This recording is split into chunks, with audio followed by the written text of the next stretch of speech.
तारीख पे तारीख, तारीख पे तारीख, तारीख पे तारीख मिलती रही जज साहब, मगर इंसाफ नहीं मिला। ये फिल्मी डायलॉग आप अक्सर लोगों की बातचीत में सुनते होंगे, क्योंकि भारत में न्याय कथित रूप से कई बार नहीं मिल पाता है और न्याय मिलने में बहुत ज़्यादा देरी भी हो जाती है। कई बार तो पीढ़ियाँ गुजर जाती हैं और न्याय में देरी भी अन्याय है। ये बात कई बार न्यायाधीशों ने ही कही है। इन्हीं समस्याओं को ध्यान में रखते हुए सुप्रीम कोर्ट के चीफ जस्टिस ने कुछ बेहद महत्वपूर्ण फैसले किए हैं, जो कि ऐतिहासिक होने वाले हैं। इसके साथ ही उन्होंने महिलाओं के लिए लैंगिक रूढ़िवादिता को रोकने के लिए एक हैंडबुक लॉन्च की है, जो ये दर्शाता है कि चीफ जस्टिस महिलाओं को लेकर और महिलाओं पर इतिहास में जो कुछ हुआ उसे लेकर कितने संवेदनशील। इन बातों को बेहद ध्यान से सुनिएगा। इसके साथ ही यदि आपके आसपास किसी ने फर्जी जाति प्रमाण पत्र के जरिए नौकरी हासिल की है, तो उन्हें लेकर भी चीफ जस्टिस की अदालत ने बड़ी महत्वपूर्ण टिप्पणी की है। वीडियो में इन सभी मामलों पर टू द पॉइंट बात करेंगे, बेहद कम शब्दों में और आसान भाषा में पूरा मामला आपको समझाऊंगा। इसके साथ ही बात करेंगे दुनिया के सबसे बड़े गोबरौला वैज्ञानिकों में से एक सुधीर चौधरी की।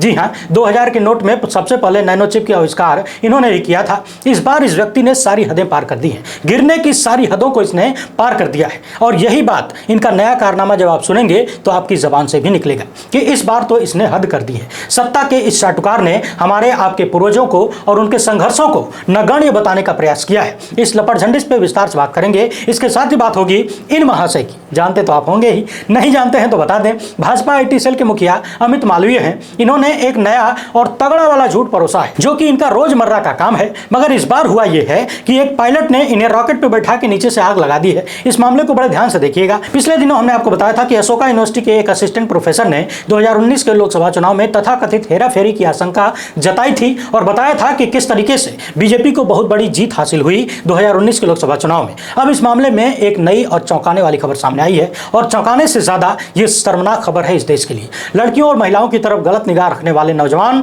हो जाएं सावधान। राजस्थान और छत्तीसगढ़ की सरकारों ने बड़ा और कड़ा फैसला लिया है। इसके साथ ही कुछ अन्य मुद्दों पर अच्छे से बातचीत होगी, मगर उससे पहले आप सभी से अनुरोध है कि यदि आप मैं पहली बार देख रहे हैं तो फेसबुक पर हमारे पेज को फॉलो लाइक कर लीजिए, यूट्यूब पर सब्सक्राइब करके घंटा बजा दीजिएगा टन से। देश में मीडिया के नाम पर अब सिर्फ सोशल मीडिया ही बचा है, वो भी तब तक जब तक आप जनता हमारे साथ हैं। हमारा काम पसंद आए तो इस QR कोड या फिर मोबाइल नंबर का प्रयोग करते हुए हमें आर्थिक रूप से मजबूत करने का प्रयास जरूर करिएगा। हमारे वीडियोस पर अलग अलग तरीके से नया नया खेला सामने आ रहा है। यदि हमारी वीडियोस से पहले कोई पॉपअप मैसेज दिखे और उस पर कैंसिल तथा कंफर्म के 2 ऑप्शन मिले, तो आप कंफर्म करके वीडियो को पूरा देखिएगा। वीडियो स्वतः आपको न मिले तो ढूंढ कर देखा करिए, मगर प्रतिदिन जो भी वीडियो मिल रहा है उसे पूरा का पूरा देखा करिए। लाइक, शेयर और कमेंट करना आपकी जिम्मेदारी है, ताकि आपका चैनल बना रहे और मजबूत होता रहे। आज की तारीख में स्वतंत्र मीडिया का मजबूत होना आपकी आवाज का मजबूत होना है। कुछ दिन पहले खबर आई थी कि हरियाणा स्थित निजी अशोका यूनिवर्सिटी में अर्थशास्त्र के सहायक प्रोफेसर सब्यसाची दास ने एक शोध पत्र में बताया था कि 2019 के लोकसभा चुनाव में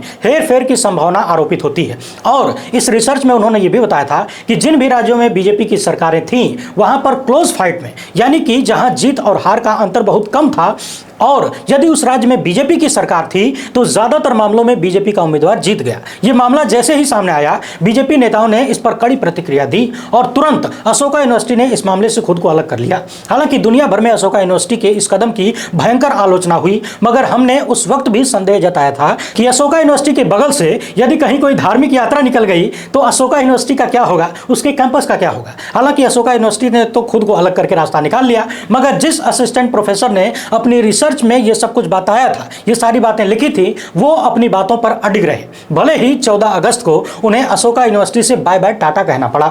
यानी कि जिस असिस्टेंट प्रोफेसर ने 2019 के लोकसभा चुनाव को लेकर तथा बीजेपी की प्रचंड जीत को लेकर संदेह जताया था, उन्हें अशोका यूनिवर्सिटी से इस्तीफा देना पड़ा है। अब देना पड़ा है या फिर हो सकता है अपने मन से दे दिया हो। आप लोग कल्पना तो कर ही सकते हैं क्या हुआ होगा। बहरहाल उन्होंने इस्तीफा दे दिया, मगर उसके बाद की जो घटना है उसे ध्यान से सुनिए। यूनिवर्सिटी के अर्थशास्त्र विभाग के एक अन्य प्रोफेसर पुलाप्रे बालाकृष्णन ने भी इस्तीफा दे दिया है और बताया जा रहा है कि प्रोफेसर बालकृष्णन ने अपना इस्तीफा सब्यसाची दास के साथ एकजुटता दिखाने के लिए दिया है, यानी कि उनके समर्थन में अपना इस्तीफा दिया है। मुझे लगता है अब आपको कहानी समझ में आ रही होगी कि अशोका यूनिवर्सिटी में इस्तीफों का दौर क्यों शुरू हुआ है। मगर उससे पहले जरा प्रोफेसर बालाकृष्णन के बारे में जान लीजिए। दवायर के अनुसार 2015 में इस निजी विद्यालय से बालाकृष्णन जुड़े थे। इससे पहले वो ऑक्सफोर्ड यूनिवर्सिटी, भारतीय सांख्यिकी संस्थान, कोझिकोड स्थित भारतीय प्रबंधन संस्थान और विश्व बैंक में काम कर चुके हैं। इसके साथ ही वो कई प्रसिद्ध पुस्तकों के लेखक भी हैं, जिनमें एक महत्वपूर्ण पुस्तक है India India's economy from Nehru to Modi.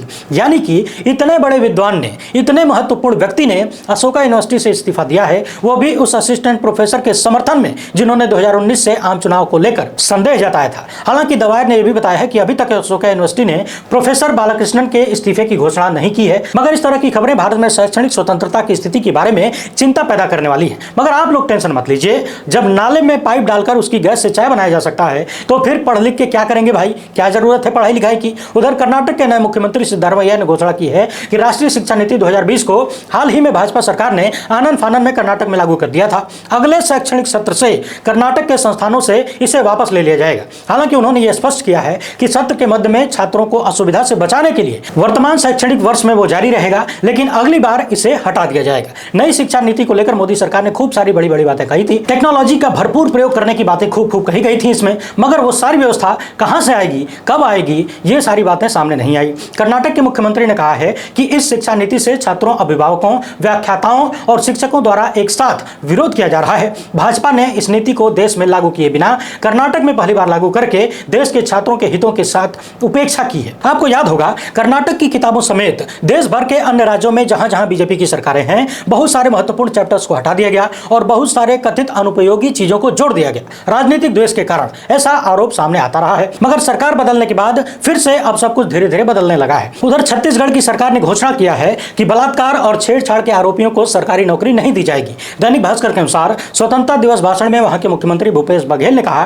कि महिलाएं, उनकी सुरक्षा और गरिमा ही सर्वोच्च प्राथमिकताएं हैं, इसलिए महिलाओं या लड़कियों से छेड़छाड़, बलात्कार के आरोपियों को शासकीय नौकरियों से प्रतिबंधित किया जाएगा। यहाँ एक बात मैं जोड़ना चाहता हूँ, सरकारों तथा सरकारी मशीनरी को इस बात का खास ध्यान रखना पड़ेगा, इस तरह की चीजें लागू करते वक्त और किसी को सरकारी नौकरी से दूर करते वक्त जहन में ये बातें रखी जानी चाहिए कि इन अधिकारों का दुरुपयोग न हो। हाल ही में इलाहाबाद हाईकोर्ट ने कहा कि छेड़छाड़ और बलात्कार के झूठे मुकदमों से निपटना बेहद जरूरी है। कहीं ऐसा न होने लगे कि लोग किसी को परेशान करने के लिए, किसी से बदला लेने के लिए उसे जिंदगी भर सरकारी नौकरी ना मिले, इसके लिए साजिश करके किसी पर छेड़खानी या बलात्कार का आरोप लगाकर उसकी जिंदगी बर्बाद कर दें। हालांकि बेटियों की सुरक्षा के लिए कड़े से कड़े कदम उठाए जाने चाहिए, मगर एक को अधिकार देते वक्त दूसरों के अधिकारों का हनन न हो जाए। कार्यान्वयन के वक्त इन चीजों का ध्यान भी रखा जाना चाहिए। आपको बता दें कि इससे पहले राजस्थान की अशोक गहलोत सरकार भी महिलाओं की सुरक्षा को लेकर इस तरह की घोषणा कर चुकी है। पिछले दिनों मणिपुर के 2 सांसदों ने पत्रकारों से साफ साफ कहा कि मणिपुर के मुद्दे पर वो सदन में बोलना चाहते थे,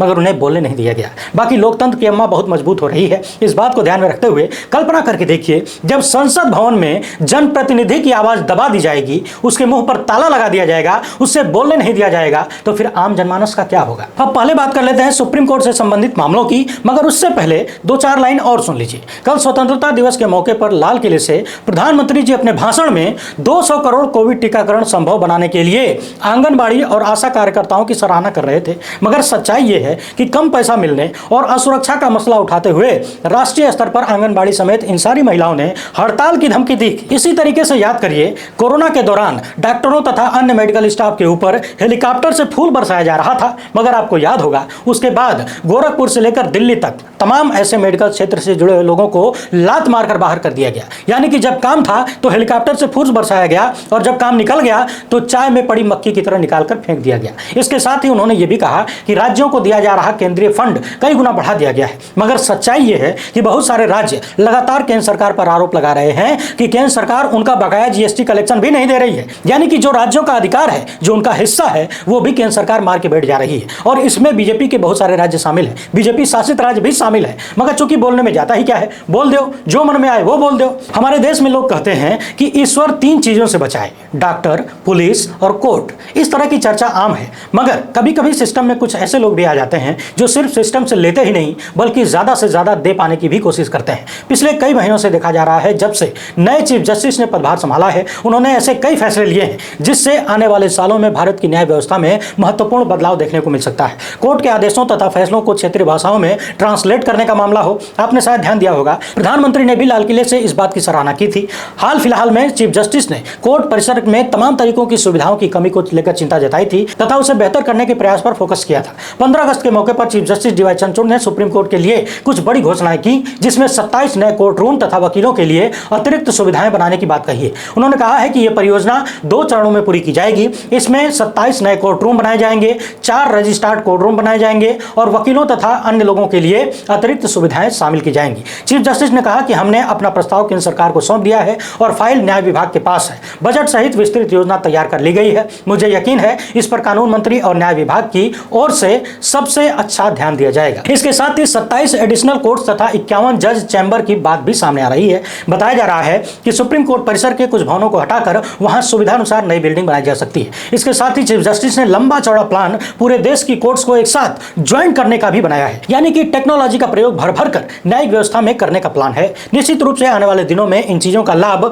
हम सभी को मिलने वाला है। आजकल आप देखते होंगे कोर्ट की सुनवाई की लाइव स्ट्रीमिंग हम आप घर बैठकर मोबाइल में देख सकते हैं। इसी तरीके से भारत की सभी कोर्ट्स को एक साथ जोड़ने की बात हो रही है। वहीं चीफ जस्टिस ने आज एक हैंडबुक लॉन्च किया है और उन्होंने कहा है कि यह हैंडबुक न्यायाधीशों तथा कानूनी समुदाय को कानूनी चर्चा में महिलाओं के बारे में रूढ़िवादिता को पहचानने, समझने और उसका मुकाबला करने में सहायता करने के लिए है। सीजेआई ने कहा कि इसमें लैंगिक अन्यायपूर्ण शब्दों की एक शब्दावली शामिल है और वैकल्पिक शब्दों और वाक्यांश का सुझाव दिया गया है, जिसका उपयोग दलीलों के साथ साथ आदेशों और निर्णय का मसौदा तैयार करते समय किया जा सकता है। ये वकीलों के साथ साथ न्यायाधीशों के लिए भी है। चीफ जस्टिस ने कहा कि यह न्यायाधीशों को पहले ऐसी भाषा की पहचान करने और उससे बचने में मदद करता है जो लैंगिक रूढ़िवादिता को बढ़ावा देती है और वैकल्पिक शब्दों और वाक्यांशों की पेशकश करती है। दूसरा, विशेष रूप से महिलाओं के बारे में लैंगिक रूढ़िवादिता के आधार पर सामान्य तर्क पैटर्न की पहचान करना और तीसरा, सुप्रीम कोर्ट के बाध्यकारी निर्णयों पर प्रकाश डालना है जो कि इन रूढ़िवादिता को खारिज करता है। सीजेआई तथा जस्टिस जेबी पारदीवाला की पीठ के समक्ष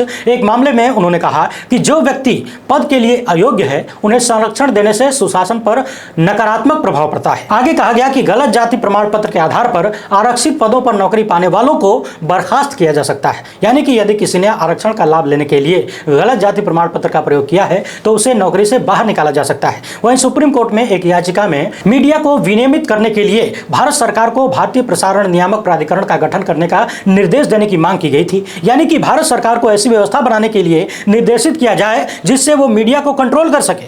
अब सुप्रीम कोर्ट ने इस याचिका को खारिज करते हुए कहा है कि सबसे पहले यहां ध्यान देना चाहिए कि प्रार्थनाएं बहुत व्यापक हैं। दूसरे, हमें बोलने और अभिव्यक्ति की स्वतंत्रता के मौलिक अधिकारों को भी ध्यान में रखना होगा, यानी कि सरकार को मीडिया पर कंट्रोल करने का अधिकार नहीं दिया जाना चाहिए। यह अलग बात है कि मोदी सरकार बार बार इस प्रयास में है कि वो खुलेआम कंट्रोल कर सके। हालांकि देश की मीडिया पर कंट्रोल किसका है ये आप सब जानते हैं, बताने की कोई जरूरत नहीं है, मगर वो कंट्रोल दूसरे तरीके से है। वो कंट्रोल दूसरे तरीके से है और वो कंट्रोल दूसरे तरीके से है, संवैधानिक तरीकों से नहीं है। आप अपने आसपास इस तरह की बहुत घटनाएं सुनते होंगे जहां पर पति शराब के नशे में बुरी तरीके से लिप्त होता है, पत्नी समेत बच्चों का जीवन नर्क के समान हो जाता है। ऐसा ही मामला छत्तीसगढ़ हाईकोर्ट में पहुंचा था, जिस पर हाईकोर्ट ने कहा है कि यदि पति पारिवारिक दायित्वों का निर्वहन करने के बजाय अत्यधिक शराब पीने की आदत में लिप्त हो तो यह पत्नी के प्रति मानसिक क्रूरता है, और सिर्फ पत्नी के प्रति ही नहीं बल्कि बच्चों के प्रति भी मानसिक क्रूरता है। एक पुरुष पिता होने के नाते अपनी जिम्मेदारियों से बच नहीं सकता, खासकर जब पत्नी एक कामकाजी महिला ना हो, यानी घरेलू महिला हो। तो यह स्वाभाविक है कि पत्नी अपनी घरेलू जरूरतों और अपने बच्चों की अच्छी शिक्षा तथा जीवन देने के लिए, उनका पालन पोषण करने के लिए पति पर निर्भर होगी। यदि पति अपने दायित्वों का निर्वहन करने के बजाय खुद को अत्यधिक शराब पीने की आदत में शामिल कर लेता है तो इससे परिवार की स्थिति खराब हो जाती है। नतीजतन अदालत ने माना कि पति ने पत्नी के साथ मानसिक क्रूरता की है और इस तरह से वो तलाक की डिक्री पाने की हकदार है। इसलिए कोर्ट ने पत्नी के पक्ष में तलाक की डिक्री देकर शादी को खत्म कर दिया। इसके साथ ही गुजारा भत्ता देने के सवालों के संबंध में छत्तीसगढ़ हाईकोर्ट ने प्रतिमाह 15,000 देने की बात करने के साथ साथ यह भी कह दिया कि पति की तनख्वाह से 15,000 काटा जाएगा, और यदि ऐसी व्यवस्था नहीं है तो पति के पास जो भी संपत्ति है, जो भी मौजूदा संपत्ति है, उस पर यह उधार माना जाएगा। तो जो भी महिलाएं अपने पति के अत्यधिक नशेड़ी होने से पीड़ित हैं वो अपने इन अधिकारों के बारे में जानती रहें। हालांकि इन सब के बावजूद हमारे देश में महिलाएं बहुत कुछ बर्दाश्त करती हैं, क्योंकि ना तो उन्हें सामाजिक आजादी है और ना ही आर्थिक आजादी। वैसे तो हमारे देश का मीडिया पिछले कई सालों से गांधी नेहरू परिवार समेत कई विपक्षी पार्टी के नेताओं तथा अन्य लोगों को निशाने पर लिया है, उनके बारे में उल्टी सीधी बातें कही हैं, गलत बयानी की है, गलत तथ्य प्रस्तुत किए हैं और जानबूझकर बदनाम करने की कोशिश की है। मगर इस बार फिर से सुधीर चौधरी ने हमारे देश के स्वतंत्रता संग्राम के हीरोज को अपनी गंदी मानसिकता में गिराने का प्रयास किया है। सुधीर चौधरी ने यूं कह लीजिए कि गिरने और बेहयाई की सारी हदों को पार कर दिया है और इस बार मामला हमारे आपके पूर्वजों पर चला गया है। सुधीर ने अपने कार्यक्रम में कहा है कि आजादी के बाद जब भारत के नेताओं को राजनीति और सत्ता के सिद्धांत से ऊपर उठकर देश के भविष्य को सही दिशा देने के लिए गंभीर प्रयास करने थे, तब हमारे देश में इतिहास को इस तरह से पेश करने पर ज्यादा फोकस किया गया जिससे कुछ खास नेताओं को ही आपके सामने एक नायक बनाकर पेश किया जा सके। उदाहरण के लिए आजादी के बाद ऐसी हजारों पुस्तकें लिखी गई जिनमें कहा गया कि महात्मा गांधी, पंडित जवाहरलाल नेहरू और कांग्रेस पार्टी द्वारा शुरू किए गए भारत छोड़ो आंदोलन की वजह से ही अंग्रेज भारत को आजादी देने के लिए मजबूर हो गए। लेकिन क्या आप जानते हैं कि वर्ष 1942 में जब दूसरा विश्व युद्ध निर्णायक मोड़ पर था और इस युद्ध में ब्रिटेन को आर्थिक रूप से बर्बाद कर दिया था, तो ब्रिटेन ने इस दौरान भारत ही नहीं बल्कि दुनिया के 13 और देशों को भी आजादी दी थी। और इसमें कई देश ऐसे थे जहां आजादी को लेकर कोई बहुत बड़ा संघर्ष तक नहीं हुआ था। ये वो देश थे जहां ना तो भारत छोड़ो आंदोलन हुआ, ना वहां पर महात्मा गांधी थे, न ही वहां पर अहिंसा को लेकर कोई बहुत बड़ा आंदोलन चल रहा था। फिर भी अंग्रेजों ने उन्हें आजाद कर दिया और इन देशों में वर्ष 1942 में ऑस्ट्रेलिया आजाद हुआ, 1947 में न्यूजीलैंड और भूटान आजाद हुआ, 1948 में म्यांमार और आयरलैंड। इसी तरीके से कई देशों की कहानी सुधीर चौधरी अपने कार्यक्रम में गिनाते रहे और बताया कि इसी तरीके से 20 वर्षों के अंदर 1940 से लेकर 1961 तक अंग्रेजों ने ऐसे ही आजाद कर दिया ढेर सारे देशों को। आगे सुधीर कहते हैं कि इन्होंने न तो हमारे जैसे फ्रीडम स्ट्रगल किया, ना ही संघर्ष किया और ना ही वहां पर महात्मा गांधी थे, ना ही अहिंसा का आंदोलन चल रहा था। कोई आंदोलन नहीं चला, ना ही क्विट इंडिया मूवमेंट हुआ। इन देशों में ना तो कांग्रेस जैसी कोई बड़ी पार्टी थी, ना ही महात्मा गांधी जैसे बड़े बड़े नेता थे और ना ही भारत छोड़ो जैसा कोई व्यापक आंदोलन इन देशों में हुआ था। फिर भी ये देश दूसरे विश्व युद्ध के बाद भारत के आसपास ही आजाद हुए, जिससे यह पता चलता है कि इन देशों को आजादी शायद इसलिए मिली क्योंकि इस युद्ध से हुए नुकसान की वजह से ब्रिटेन के लिए इन देशों पर और ज्यादा दिनों तक शासन करना मुश्किल हो रहा था, महंगा पड़ रहा था। लेकिन भारत में आजादी के बाद से कई पीढ़ियों को, हम सबको यही पढ़ाया गया कि अगर भारत छोड़ो आंदोलन न होता तो शायद भारत कभी आजाद ही नहीं हुआ होता। यानी कि सुधीर चौधरी ये बताना चाहते हैं कि इतिहास की किताबों में हमें गलत पढ़ाया गया है। भारत की आजादी में गांधी, नेहरू, पटेल समेत जितने भी नेता हैं उनका कोई योगदान ही नहीं था। अंग्रेज तो ऐसे ही दुम दबाकर चले गए, बहुत नुकसान में थे बेचारे। उनको लगा कि दूसरे विश्व युद्ध के बाद अब खर्चा उठाना मुश्किल है, अपने मने भारत छोड़कर चले गए। भक्तों की स्वघोषित वीरांगना लक्ष्मीबाई कंगना रनौत को तो आप जानते ही होंगे। वो पहले ही कह चुकी है कि देश को आजादी 2014 में मिली थी और 1947 में जो मिली वो तो भीख थी। अब उसी कड़ी में 2000 की नोट में सबसे पहले नैनो चिप ढूंढने वाले सुधीर चौधरी ने कह दिया है कि भारत को अंग्रेजों से अपने आप ही आजादी मिल गई थी। गांधी, नेहरू, पटेल समेत तमाम नेताओं, स्वतंत्रता सेनानियों, देश के लाखों लोगों की कुर्बानियों तथा कांग्रेस का कहीं कोई योगदान ही नहीं था। यह कहना है सुधीर चौधरी का। एक बात और सोचने वाली है, कहीं सुधीर चौधरी उन सवालों को कमजोर करने के प्रयास में तो नहीं ये सब बोल रहे हैं जो आजकल लगातार उठ रहे हैं कि देश की स्वतंत्रता के संग्राम में बीजेपी तथा आरएसएस के लोगों की कोई भूमिका क्यों नजर नहीं आती। हाल ही में सदन में देश के गृह मंत्री ने कहा कि हमारी पार्टी का गठन ही 1950 में हुआ तो हम स्वतंत्रता संग्राम में हिस्सा कैसे लेते। मगर सवाल यह है कि पार्टी का गठन 1950 में हुआ था ना, पार्टी में जो लोग थे जिन्होंने पार्टी का गठन किया वो तो 1947 से पहले भी रहे होंगे। ऐसा तो नहीं कि 1950 में पैदा हुए तुरंत पार्टी बना दिया। मगर सोचने वाली बात यह है कि भारत के स्वाधीनता संग्राम में भाजपा तथा आरएसएस के लोगों का योगदान ना बताना पड़े, इससे बचने के लिए गोदी मीडिया ने यह नया तरीका तो नहीं ढूंढा है कि कांग्रेस और गांधी, नेहरू, पटेल समेत तमाम नेताओं का स्वाधीनता संग्राम में कोई योगदान ही नहीं था, भारत को आजादी यूं ही मिल गई। एक दिन अचानक अंग्रेज उठे और सपने में आया कि यार पैसा बहुत खर्च हो गया है, पैसा बहुत कम हो गया हमारे पास, चलो भारत को आजाद कर देते हैं। मंगल पांडे से लेकर भगत सिंह, चंद्रशेखर आजाद, सुभाष चंद्र बोस जैसे सैकड़ों नामों की कुर्बानियों को सत्ता का दलाल तिहाड़ी अंग्रेजी सूट बूट पहनकर नकार रहा है। अपने इस कार्यक्रम में इस व्यक्ति ने यह भी कहा है कि हमारे देश के नेताओं ने अंग्रेजी नियमों कानूनों का पालन नहीं किया, देश के हिसाब से नियम कानून बनाने चाहिए थे। यह भी बताया जा रहा है कि जो भी हुआ पिछले 10 साल में हुआ, हमने अंग्रेजों के बनाए कानूनों से खुद को अलग किया है। जबकि यदि आप देखेंगे, ध्यान से देखेंगे तो अंग्रेजों के बनाए कानूनों से भी भयंकर, जनता के लिए खतरनाक प्रावधान इस सरकार ने किया है। लोकतंत्र को कमजोर करने का प्रावधान इस सरकार ने किया है। यह अलग बात है कि कानूनों का नाम रखने में इस सरकार को महारत हासिल है। इतना सुंदर नाम रखा जाएगा कि सुन के आपका मन मोह जाएगा, मगर असलियत कुछ और होती है। नाम में अगर जाएंगे तो आप भयंकर रूप से ठगा हुआ महसूस करेंगे। मगर चूंकि गोदी मीडिया तो गोदी मीडिया है, अपने भगवान को बनाए रखने के लिए, भगवान बनाए रखने के लिए ये किसी की भी बलि चढ़ा सकता है। अब देश की जनता और भी ज्यादा गौर से देख ले, मीडिया के नाम पर किस तरीके का फ्रॉड इस देश की जनता के साथ हो रहा है। क्या आप अपने पूर्वजों के योगदान को इस तरह से मिट्टी में मिलाना चाहते हैं? जरा सी बात इनकी भी कर लेते हैं। यह है भारतीय जनता पार्टी के आईटी सेल के मुखिया। हालांकि कहा जाता है कि यह आदमी कोई आईटी सेल नहीं बल्कि झूठ की फैक्ट्री चलाता है। पिछले दिनों अमित मालवीय ने सचिन पायलट के पिता राजेश पायलट और कांग्रेस नेता सुरेश कलमाड़ी पर यह आरोप लगाया कि आइजोल पर 5 मार्च 1966 को इन लोगों ने बमबारी की थी। मगर इस मामले में सचिन पायलट ने अमित मालवीय पर पलटवार करते हुए उनके दावों को पूरी तरीके से झूठा करार दिया है और एक पत्र भी जनता के बीच रखा है तथा इस पत्र के माध्यम से सचिन पायलट ने साफ किया है कि उनके स्वर्गीय पिता ने 1971 के भारत पाकिस्तान युद्ध में पूर्वी पाकिस्तान में बमबारी की थी, 1966 में मिजोरम में नहीं। यहां ध्यान देने वाली बात यह है कि सचिन पायलट के अनुसार उनके पिता 29 अक्टूबर 1966 को भारतीय वायुसेना में कमीशन हुए थे।